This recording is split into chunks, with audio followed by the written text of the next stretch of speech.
In this video, I'm going to show you how you can fix Gmail keep stopping. If you are encountering this error, then there are quite a number of steps you can take to fix this. Most likely, you are experiencing this because your Gmail app has experienced a glitch or you are using an outdated version of Gmail app. So let's see how we can fix. Now to do this, you need to go to your Gmail app, and here is my app, and we need to access the Gmail app info page. You can do this through settings. So if you go to settings, and then go to apps, and then you should see manage apps or all apps depending on your smartphone, and here search for your app by name. So just search for Gmail, and here it is. Now we are on the Gmail app info page. Now a shortcut method to get here is to go to your app and long press on it. Now once you are on the app info page, here you need first to force stop the app. So this will stop any background activity that might be causing this malfunctioning. Then go to clear data and choose clear cache, and finally okay. At this point you will need to restart your smartphone and then try opening your app. You also need to make sure that you have allowed app permissions, so make sure you have enabled them. And if this does not still solve your problem, then you might want to check if we have update for your Gmail app. For that, just go to Google Play Store and search for Gmail, then run your search,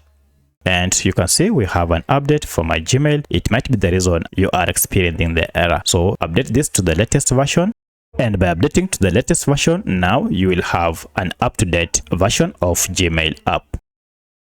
So from here, open your app, and now you should be able to use your Gmail app without any issue. However, at this point, if your app still stops, then you need to go and uninstall your app and then install it afresh. This is because your app might be containing bugs, and by uninstalling it and installing afresh, this will clear all the bugs or any bug that might be associated with your Gmail app. So at this point now, everything should be okay. So let me know which of this method was helpful to you. If you have any other question, kindly let me know in the comment section. Otherwise, thanks for watching, and let's meet in the next video.